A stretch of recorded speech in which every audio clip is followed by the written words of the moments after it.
El 27 de mayo de 1942, en una calle de Praga, el paracaidista checoslovaco Józef Gabčík apuntó su subfusil Sten directamente al coche descubierto de Reinhard Heydrich, uno de los arquitectos del Holocausto y el tercer hombre más poderoso del Tercer Reich. Apretó el gatillo. El arma se atascó. Heydrich, herido por una granada lanzada por el segundo atacante, sacó su pistola y persiguió personalmente a los agentes británicos por las calles de la capital checa. El subfusil británico, que costaba apenas 2,5 libras, el equivalente a 30 paquetes de cigarrillos, acababa de fallar en la operación más importante de la guerra de sabotaje. Pero esta no era una excepción, era la regla para un arma que los soldados británicos llamaban el aborto del fontanero, un arma hecha literalmente de tuberías de agua que terminaría siendo producida en millones de unidades y, paradójicamente, admirada por el legendario Otto Skorzeny, el comando favorito de Hitler. La historia comenzó 2 años antes, cuando en junio de 1940 la evacuación de Dunkerque dejó a Gran Bretaña en una situación desesperada. Más de 300.000 soldados fueron rescatados de las playas francesas, pero dejaron atrás prácticamente todo su equipamiento pesado. Las pérdidas en armas pequeñas fueron catastróficas. El ejército británico necesitaba urgentemente reemplazar cientos de miles de fusiles, ametralladoras y armas automáticas. La importación desde Estados Unidos no cubría las necesidades y resultaba extremadamente cara en un momento en que cada libra esterlina contaba para financiar el esfuerzo de guerra. Además, los estadounidenses todavía no habían entrado en el conflicto y tenían sus propias prioridades de producción. El tiempo para diseñar un arma completamente nueva simplemente no existía. La invasión alemana de las Islas Británicas parecía inminente, y cada semana sin armas adecuadas podía significar la diferencia entre la victoria y la derrota total. La solución apareció de la manera más pragmática posible: copiar un diseño alemán probado. La compañía Sterling Armaments recibió el encargo urgente de adaptar el pistola ametralladora alemán MP-28 a las capacidades de producción británicas. Este no era un acto de innovación, sino de supervivencia pura.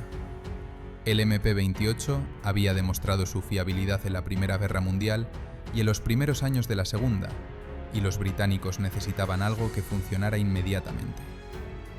El diseñador George Herbert Lanchester se puso a trabajar, y el 13 de junio de 1941 comenzó la producción del Lanchester Mark I.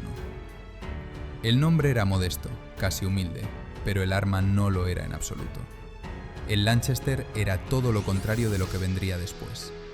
Se trataba de un arma bien hecha, sólida, construida con materiales de calidad.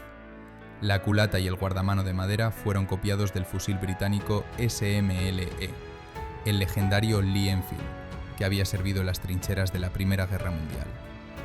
Agregaron un soporte para la bayoneta modelo 1907, lo que le daba un aspecto casi aristocrático para un arma automática. El estriado del cañón fue modificado, aunque el cartucho siguió siendo el mismo, 9 x 19 mm Parabellum, el estándar alemán que los británicos adoptaron sin vergüenza alguna. El cargador tipo caja contenía 50 cartuchos y podía ser reemplazado por uno de 32 balas del Sten que vendría después. Disparaba desde cerrojo abierto libre, con una cadencia de 600 disparos por minuto. La velocidad inicial del proyectil era de 379 metros por segundo. Tenía selector de fuego que permitía cambiar entre automático y semiautomático. Había incluso una modificación más barata donde eliminaron el fuego semiautomático y el visor calculado para 600 yardas fue reemplazado por uno más simple de 200 yardas, porque la distancia efectiva de puntería de todos modos no superaba los 150 metros. Entre 1941 y 1943, 3 empresas fabricaron 95.469 unidades. Después de la guerra, los Lanchester fueron exportados activamente a docenas de países, y en la flota británica permanecieron en servicio hasta la década de 1960. El arma fue creada por iniciativa de la RAF, a la que se unió el almirantazgo, por lo que principalmente los Lanchester fueron a la marina. Era un arma respetable, bien equilibrada, confiable. Y precisamente por eso, al gobierno británico no le gustaba para nada. Los fabricantes se esforzaron, pero el arma seguía siendo de buena calidad, bien hecha con materiales caros, y eso era exactamente lo que el gobierno no quería. En tiempos de guerra total, la calidad era un lujo inaceptable. Lo que el país necesitaba no era el mejor subfusil del mundo, sino el subfusil más barato del mundo. Necesitaban algo que pudiera ser producido por cualquier taller mecánico, por cualquier trabajador con mínima capacitación, usando los materiales más básicos disponibles. No necesitaban obras maestras de ingeniería, necesitaban armas desechables en cantidades masivas. Y para crear la peor arma de la Segunda Guerra Mundial, harían falta hombres sin escrúpulos ni vergüenza profesional. Esos hombres estaban a punto de aparecer. A principios de diciembre de 1940, Harold Turpin, dibujante técnico senior de la Real Fábrica de Armas en Enfield, presentó un boceto de un mecanismo de disparo simplificado con apenas 2 piezas móviles. No era innovación, era degradación sistemática. Turpin había comprendido perfectamente lo que el Estado realmente quería. No un arma mejor, sino un arma más primitiva. Su genio no consistía en mejorar nada, sino en destruir metódicamente cada elemento de calidad hasta alcanzar el nivel más bajo posible de funcionalidad. Tomó el diseño del Lanchester, que ya era una copia, y lo redujo a su esqueleto más básico. Eliminó todo lo innecesario. Luego eliminó la mitad de lo necesario y finalmente eliminó parte de lo absolutamente imprescindible. En la fábrica de Enfield fabricaron la caja del cerrojo literalmente de un tubo de agua, las mismas tuberías que usaban para las patas del trípode de la ametralladora Vickers. No era una metáfora, era literalmente una tubería de fontanero convertida en arma de guerra. El prototipo disparó 100 cartuchos y no se desintegró en las manos del tirador. Este era el estándar de calidad, que no se cayera a pedazos inmediatamente. En el Estado Mayor decidieron que Turpin era un genio. El 1 de febrero de 1941, antes de que existiera siquiera un diseño final, antes de que hubiera planos completos, antes de que alguien realmente supiera qué diablos estaban fabricando, el Ministerio de Suministros ordenó 100.000 unidades de esta arma. 100.000 unidades de algo que técnicamente no existía todavía. Era una locura burocrática de proporciones épicas, pero en tiempos de guerra desesperados, la locura se convertía en política oficial. Turpin no creó un arma normal, degradó sistemáticamente lo que ya existía, comprendiendo correctamente lo que el Estado necesitaba. El mayor Reginald Shepard, inspector de armamento en el Departamento de Diseño del Ministerio de Suministros, realizó el trabajo organizacional, impulsando el arma a través de los canales burocráticos. Al mayor Horn Cooper, ingeniero de producción, le encargaron reunir rápidamente en la fábrica de Philco Radio otros 2 prototipos, el T-41 y el T-42. Diferían solo en detalles de fabricación. Seamos francos, del señor Turpin y del señor Shepard no podían hacer nada bueno en principio, pero persistieron obstinadamente en su trabajo. En febrero de 1941, después de una prueba de 5.000 disparos, perdiendo toda vergüenza, mostraron a todo el mundo su pistola ametralladora, también llamada carabina, que nombraron en honor el uno del otro. Todo en ella era defectuoso. Era basura balística con varilla doblada en lugar de culata. Costaba humillantemente poco, 2,5 libras, el precio de 30 paquetes de cigarrillos o 25 visitas al cine. Los funcionarios británicos no habían visto un primitivo tan barato en mucho tiempo, y esto conquistó sus corazones completamente. No importaba cuán mala fuera el arma, eso ya era irrelevante. 2,5 libras. Que murieran todos los soldados si era necesario, pero irían al combate con esta arma. En Enfield ensamblaron 46 muestras, detallando meticulosamente el proceso tecnológico para la producción y ensamblaje de 49 piezas. El 7 de marzo de 1941, el arma fue adoptada oficialmente como Machine Carbine Sten Mark I. Se convirtió en pistola ametralladora más tarde, entonces se consideraba una carabina. El nombre Sten era un acrónimo de las primeras letras. S del mayor Reginald Shepard, quien ayudó organizacionalmente a que el arma se materializara. T del diseñador Harold Turpin. Y N de la fábrica Enfield.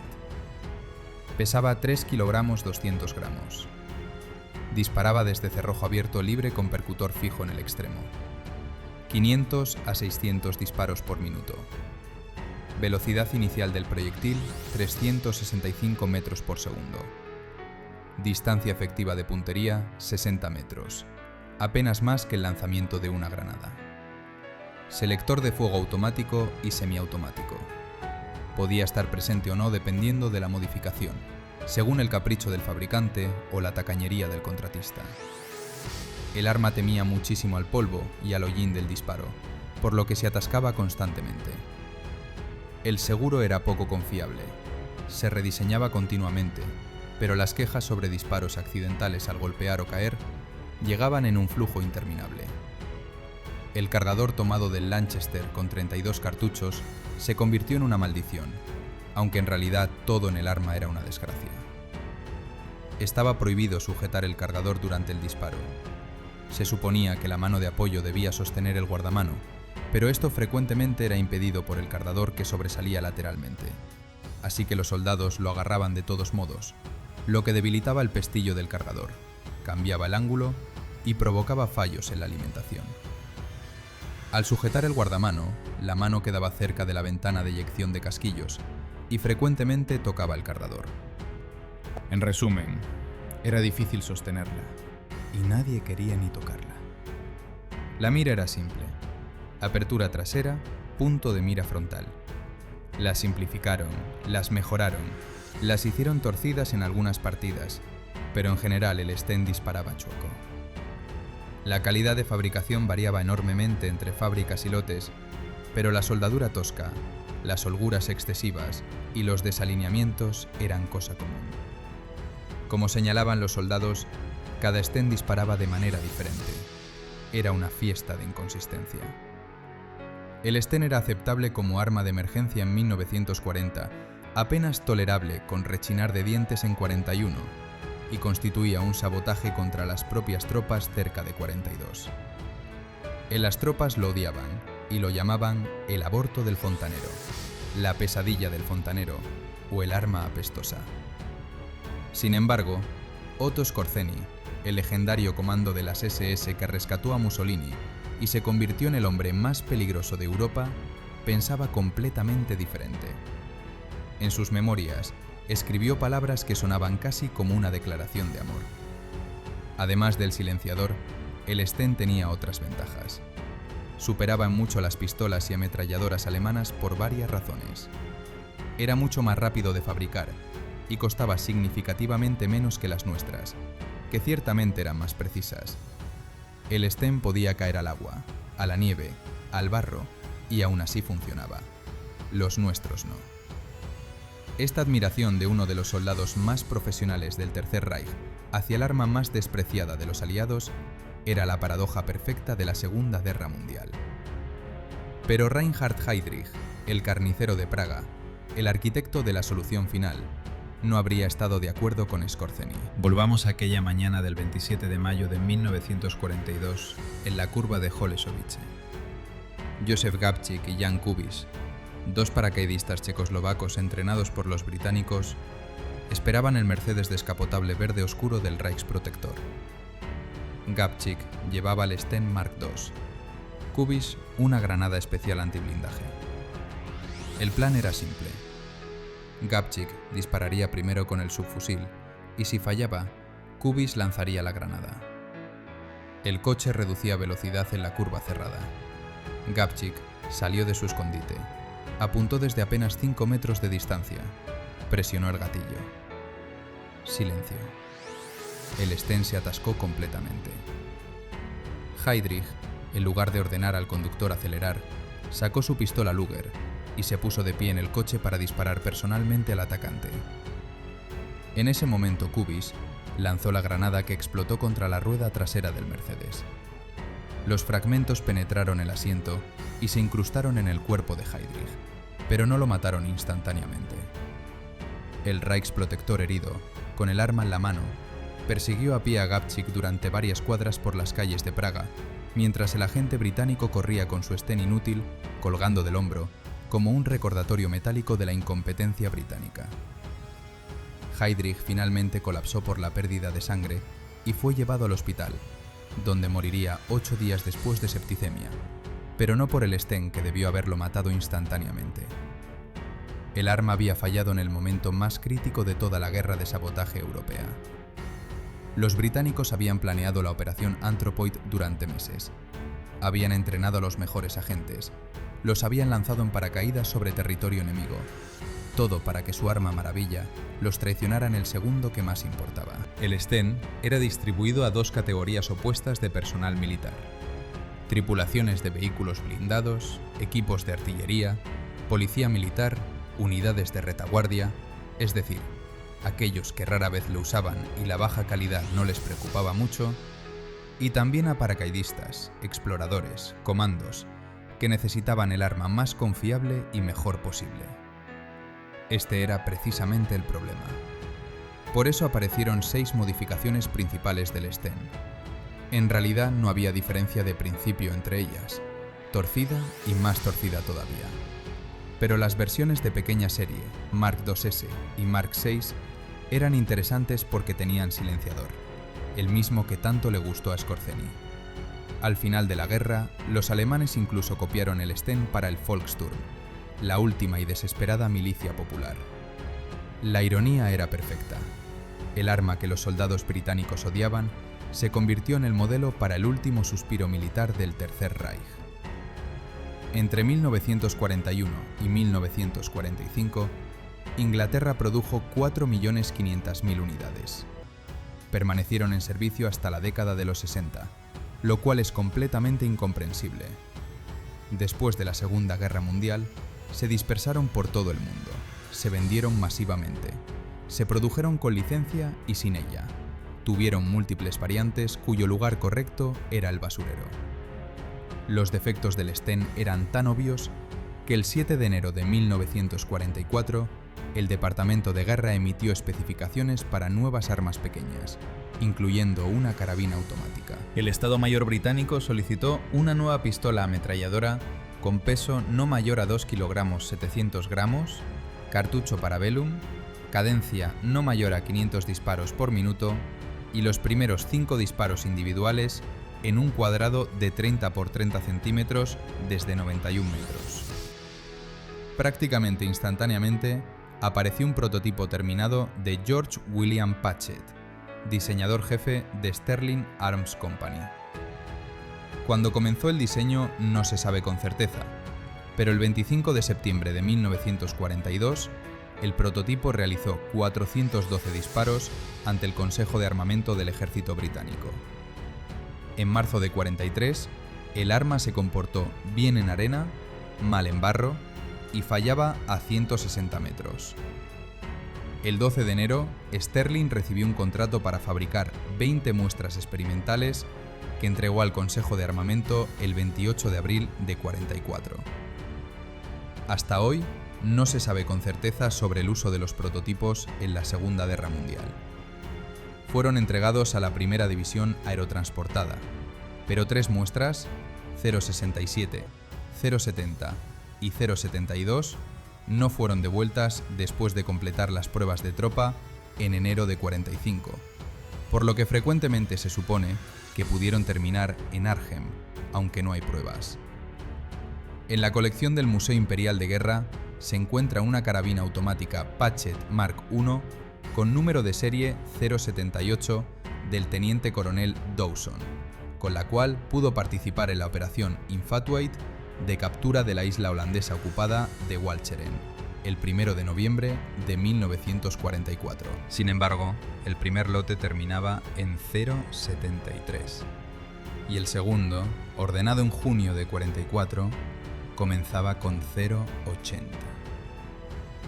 ¿Dónde fueron a parar 5 carabinas con números de 074 a 079, no pagadas por el Estado? Eso podría haber sido respondido por los registros de fábrica, pero el 21 de marzo de 1945 se quemaron después del impacto de un cohete V-1. La verdad se perdió, literalmente, en las llamas de una venganza alemana. No obstante, existe un informe del Consejo de Armamento que los Pachet fueron usados en combate durante la Segunda Guerra Mundial, pero sin detalles.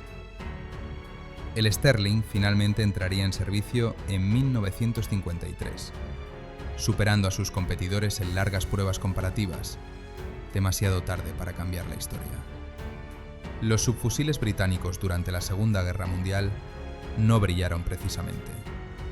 Desde el respetable Lanchester, pasando por el catastrófico Sten, hasta el tardío Sterling, la historia del armamento británico fue una lección de pragmatismo cínico, donde un tubo de fontanero se convirtió en arma letal que mató tanto a enemigos como a la reputación de quienes la crearon. Si esta historia te impactó tanto como a mí investigarla, dale me gusta, deja tu opinión en los comentarios sobre qué otros equipos militares olvidados te gustaría conocer y suscríbete al canal para más historias que desafían lo que creíamos saber sobre la guerra.